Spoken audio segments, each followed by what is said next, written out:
మన ప్రభువును రక్షకుడును యేసుక్రీస్తు శ్రేష్టమైనటువంటి నామములో మీ అందరికీ నా హృదయపూర్వకమైన శుభాలు వందనాలు తెలియజేయుచున్నాను. ఈరోజు దేవుని యొక్క వాక్యము యోవేలు గ్రంథము 3వ అధ్యాయము 10వ వచనాన్ని చదువుకుందాం. మీ కర్రులు చెడగొట్టి ఖడ్గములు చెయ్యుడి, మీ పోటకత్తులు చెడగొట్టి ఈటెలు చేయుడి. బలహీనుడు నేను బలాఢ్యుడను అనుకొనవలెను. మరొకసారి చదువుకుందాం. యోవేలు గ్రంథము 3వ అధ్యాయం 10వ వచనాన్ని చదువుకుందాం. మీ కర్రులు చెడగొట్టి ఖడ్గములు చేయుడి, మీ పోటకత్తులు చెడగొట్టి ఈటెలు చేయుడి. బలహీనుడు నేను బలాఢ్యుడను అనుకొనవలెను. దేవునికి మహిమ కలుగునుగాక. క్రీస్తునందు నా ప్రియమైనటువంటి దేవుని ప్రియులారా, దేవుని బిడ్డలారా, మీ అందరికీ నా హృదయపూర్వకమైన వందనాలు మరొకసారి తెలియజేస్తున్నాను. చదవబడినటువంటి దేవుని లేఖనములో చూస్తే దైవజనుడు ప్రవక్త యోవేలు ప్రవక్త ద్వారా, యోవేలు దైవజనుడి ద్వారా ప్రభు మాట్లాడుతూ ఉన్నాడు. ప్రియులారా, ఏమంటున్నాడయ్యా అంటే, బలహీనుడు నేను బలాఢ్యుడను అనుకొనవలెను అంటున్నాడు. చాలా జాగ్రత్తగా దేవుని మాటలను మనం విందాం. బైబిల్లో మీరు ఎక్కడ చూసినా కూడా, ఆదికాండం మొదలుకొని ప్రకటన గ్రంథం వరకు ఎక్కడ చూసినా కూడా, ఎక్కడా కూడా మీకు అవిశ్వాసానికి చోటు లేకుండా కనపడతా ఉంది. ప్రియులరా, బలహీనుడు ఏమనుకోవాలట? నేను బలాఢ్యుడను అనుకోవాలట. శక్తిహీనుడు ఏమనుకోవాలి? నేను శక్తిమంతుణ్ణి అనుకోవాలి. ఏమండి? రోగి ఏమనుకోవాలి? నేను ఆరోగ్యవంతుణ్ణి అనుకోవాలి.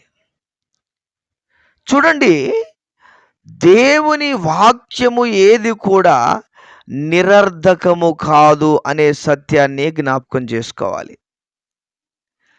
ఏమాత్రము కూడా దేవుని వాక్యము నిరర్ధకము కాదు. దేవుని మాట సున్నగాని పొల్లుగాని పోదు. ప్రతి మాట ఒక శక్తివంతమైనటువంటిది. ప్రతి పలుకు ఒక శక్తివంతమైనటువంటిది. నా ప్రియమైన వారలారా, నా ప్రియమైన దేవుని బిడ్డలారా, ఈరోజు నీ జీవితంలో నువ్వు అనుకుంటున్నావేమో, నేను ఏమీ సాధించలేను అనుకుంటున్నావేమో. దేవుడు అంటున్నాడు, ఇదిగో నువ్వు సాధించగలవు. ఇదిగో నా శరీరం అంతా రోగములే ఉన్నాయి అని అనుకుంటున్నావేమో. ప్రభు అంటున్నాడు, నువ్వు ఆరోగ్యవంతురాలివి, నీవు స్వస్థత పొందినటువంటి వ్యక్తివి, నీ శరీరంలో రోగము లేదు, నీ శరీరంలో బలహీనత లేదు అని ప్రభు మాట్లాడుతున్నాడు. ప్రియులారా, ఓసారి దైవజనుడు గిద్యోను గోధుమలు దుల్లగొట్టుకుంటున్నాడు చాటున. ఆకాశము నుండి దేవుని దూత ప్రత్యక్షమై, ఇదిగో పరాక్రమము గల బలాఢ్యుడా అని మాట్లాడుతున్నాడు దేవుడు. ఒక పక్కన భయముతోని, ఆందోళనతోనూ, ఎవరు చూడకముందే, ఎవరు రాకముందే, ఇదిగో నా పొలమును, నా గోధుమల పంటను నేను దుల్లగొట్టుకొని ఆ యొక్క గింజలను, ఆ యొక్క ధాన్యాన్ని మూటగట్టుకొని పోవాలని త్వరపడుతూ ఒక దొంగ గనుక దొంగతనంగా వెళ్ళి దుల్లగొట్టుకుంటున్నాడు. దేవుడు అంటున్నాడు, నీవు బలవంతునివి.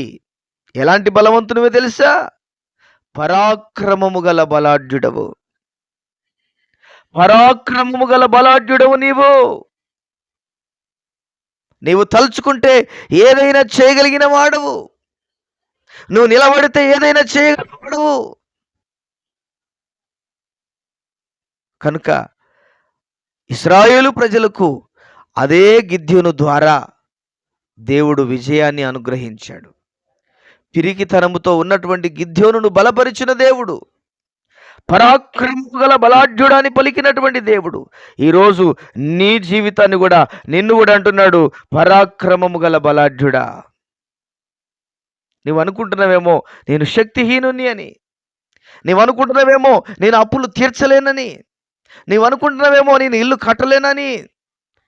ప్రభు సన్నిధిలో నిలకడగలిగి ఉండు. ప్రభు సన్నిధిలో నిలకడగలిగిన విశ్వాసముతో ఉండు. ప్రభు సన్నిధిలో నిలకడగలిగిన ప్రార్థనతో ఉండు. ఇదిగో నీ పట్ల దేవుడు ఒక ఘనమైన కార్యాన్ని చేయుటకు ఇష్టపడుతున్నాడు. నువ్వు బలహీనుడు కావచ్చు, కానీ వాక్యం ఏమంటుందంటే నువ్వు బలవంతుని అనుకోవాలి, బలాఢ్యుని అనుకోవాలి. నేను చేస్తాను, నా దేవుని కృపతో ఇదిగో నేను చేస్తాను, నేను ఇల్లు కడతాను, నేను అప్పులు తీరుస్తాను. నా దేవుడు సహాయం చేస్తాడు, నా దేవుడు బాగు చేస్తాడు, నా దేవుడు నన్ను కనికరిస్తాడు. నేను బలహీనుడను కాదు, బలాఢ్యుడను. నేను శక్తిహీనుడను కాదు, శక్తిమంతుణ్ణి. ఈ విధంగా మన విశ్వాసము ద్వారా మన జీవితాన్ని మనం పురికొల్పుకుంటూ బలపరుచుకుంటూ ముందుకు కొనసాగాలి. దేవుడు మన ఎడల అద్భుతమైన కార్యం చేస్తాడు. నీవు ఇటు అటు ఆలోచన పెట్టుకోకుండా నీవు సక్రమముగా నిలబడితే, నీవు సరిగ్గా నిలబడితే, సరిగ్గా నిలబడడం నీ వల్ల అయితే, సరిగ్గా నిలబడడం నీ చేతనైతే దేవుడు చేయడానికి ఇష్టపడుతున్నాడు. దేవుడు తన కార్యాన్ని చేయడానికి ఇష్టపడుతున్నాడు. నా ప్రియమైన ప్రియ దేవుని బిడ్డలారా, కనుక దేవుని వాక్యము తప్పు కాదు. దేవుని వాక్యము ఏమండి బలహీనపరిచేది కాదు. దేవుని వాక్యము నమ్మదగినటువంటిది, నమ్మదగిన సహాయుడైన. ఈ వాక్యము ద్వారా ఎంతో మంది ప్రతిభావంతులుగా మార్చబడ్డారు. ఈ వాక్యము ద్వారా ఎంతో మంది జీవితాలు మార్చబడ్డాయి. ఎంతో మంది జీవితాల్లో మార్పు కలిగింది. ఎన్నో జీవితాలు కట్టబడ్డాయి, ఎన్నో కుటుంబాలు కట్టబడ్డాయి. నా ప్రియమైన దేవుని బిడ్డలారా, దేవుని వాక్యము సత్యము, దేవుడు సత్యము. సత్యమైన దేవుడు ఎప్పుడు సత్యమును మాత్రమే మాట్లాడుతాడు, సత్యమును గురించే పలుకుతాడు. అదే సత్యం నీతో నాతో మాట్లాడుతున్నా. నువ్వు బలాఢ్యుడవు, నీవు పరాక్రమము కలిగిన బలాఢ్యుడవు. నీ వలన ఆయన గొప్ప కార్యాలు చేయాలనుకుంటున్నాడు. అటువంటి కృపా భాగ్యము సన్నిధి క్షేమమును ప్రభు మనందరికీ అనుగ్రహించునుగాక. ప్రార్థన. ప్రియుడవైన పరలోకపు తండ్రి, విన్న మాటలను మా వినికిడిలో దీవించి ఆశీర్వదించు. కృపలో మీ కార్యాలు జరిగించి మీ నామానికి మహిమను తెచ్చుకోమని వందనాలు చెల్లిస్తూ యేసు ఉన్నతమైన నామములో ప్రార్థన చేసి వేడుచున్నాము తండ్రి. Amen, amen. దేవుడు ప్రతి ఒక్కరిని దీవించి ఆశీర్వదించునుగాక. ఆమెన్.